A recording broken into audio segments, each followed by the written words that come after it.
Assalamualaikum warahmatullahi wabarakatuh. Para pemirsa yang budiman, pada kesempatan sekarang ini kami akan berbagi sedikit kisah tentang seorang pemuda yang hidup di zaman Rasulullah SAW. Pemuda itu mengawali hidupnya dari zero to hero. Dikisahkan pada zaman Rasulullah SAW, di saat pertama kali beliau mendakwahkan Islam secara terang-terangan, hiduplah seorang pemuda pengembala miskin.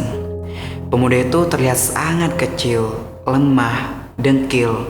Bahkan kalau kita bertemu dengan pemuda itu, pasti kita akan merasa sangat kasihan.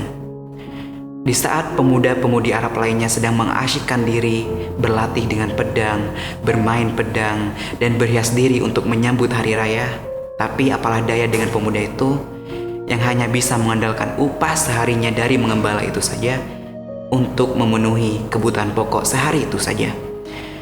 Baginya, meniru dan bergaul dengan pemuda-pemudi Arab lainnya itu hanyalah mimpi. Sahabat yang budiman, di saat Rasulullah SAW pertama kali mendakwahkan Islam secara terang-terangan, pemuda itu menjadi orang pertama-tama yang mendapatkan ajaran kepahlawanan itu. Semenjak itu, pemuda itu sering berlalu lalang bolak-balik dari rumah Arkam bin Arkam, hanya saja tidak ingin ketinggalan menuntut ilmu di kuliah yang disampaikan oleh Rasulullah SAW. Baginya, hal yang paling disukai oleh pemuda itu adalah di saat Rasulullah SAW membacakan ayat suci Al-Quran. Pemuda itu selalu mendengarnya, selalu membaca kembali, bahkan pemuda itu menghafalnya, dan bahkan pemuda itu memiliki pikiran bahwasanya ini akan menjadi hal yang bagus jika disampaikan kepada orang lain. Hingga pemuda itu membuahkan tekad, suatu hari nanti pemuda itu akan membacakan Al-Quran di depan para kaum Quraisy. Hingga para sahabat budiman, di suatu hari berkumpullah para sahabat Rasul, lalu berdiskusi dan mereka berkata bahwasanya demi Allah, sampai sekarang ini kaum Quraisy masih belum pernah mendengar bacaan Al-Quran yang dibacakan di depan mereka dengan keras. Nah, maka dari itu, siapa yang akan berani melakukan hal tersebut? Salah satu sahabat Rasul berkata demikian.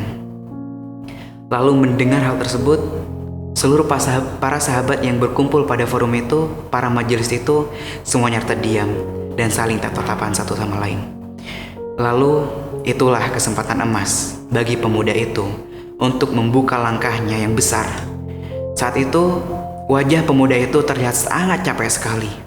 Namun, di matanya terlihat bara api semangat yang berkobar-kobar.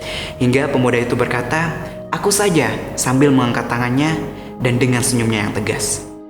Lalu seluruh sahabat Rasul terdiam. Dan para sahabat Rasul khawatir akan keselamatan pemuda itu. Lalu pemuda itu juga ikut terdiam.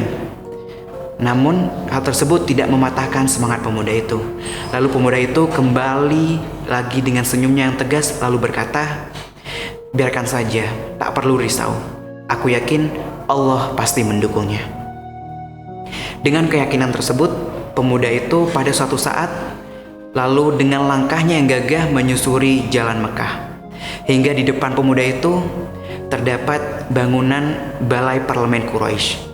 Di sana terdapat Abu Sufyan, Abu Lahab, Abu Jahal, dan para serikat mereka lainnya. Pada Darun Nadwa itu, pemuda itu lalu pergi ke depan, lalu bersorak di sana. Jelas, seluruh pejabat Quraisy yang ada pada forum itu, ada pada majelis itu, semuanya terdiam, lalu menyoroti apa yang akan dilakukan oleh pemuda itu.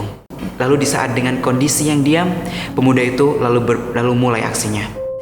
Pemuda itu memulai dengan bacaan Bismillahirrahmanirrahim. Tanpa disadari, pemuda itu memiliki suara yang sangat merdu. Dan juga para pejabat juga baru tersadar bahwasanya yang dibacakan oleh pemuda itu adalah ayat suci Al-Quran. Dan hati tak pernah bohong. Seluruh pejabat dan kaum Quraisy yang ada pada forum itu, yang ada pada balai tersebut, semuanya jatuh cinta kepada Al-Quran. Untuk memberhentikan aksi tersebut, Abu Sufyan menyuruh para pengawalnya untuk memukuli pemuda itu. Lantas, sahabat budiman, apa yang akan terjadi?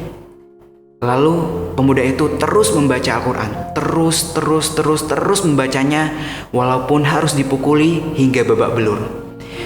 Setelah puas membaca Al-Quran, walau harus dipukuli, pemuda itu kemudian kembali ke tempat para sahabat Rasul.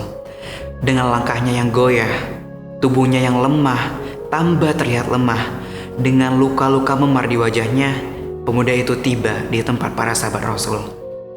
Lalu di tempat itu jelas para sahabat Rasul merasa sangat kasihan, dan sambil mengobati pemuda itu, para sahabat berkata, "Wahai pemuda, inilah yang kami khawatirkan tentangmu, yaitu keselamatanmu." Lalu pemuda itu dengan tenangnya, dengan ringannya berkata dan membalas perkataan para sahabat itu, "Wahai sahabat Rasul, bagiku sekarang ini tidak ada yang lebih mudah daripada melawan musuh-musuh Allah. Dan jika kalian menghendaki, besok aku akan kembali dan melakukan hal sama."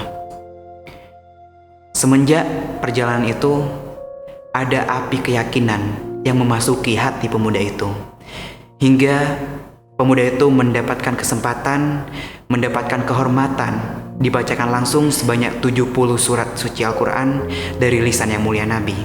Bahkan pemuda itu tahu kapan dan di mana ayat suci Al-Quran itu diwahyukan. Di akhir hidupnya, pemuda itu menjadi tokoh besar di Kufah, kota besar yang terletak di Irak dengan masyarakat yang nakal dan sering ngomel. Pemuda itu diangkat menjadi Menteri Keuangan pada masa Khalifah Umar bin Khattab.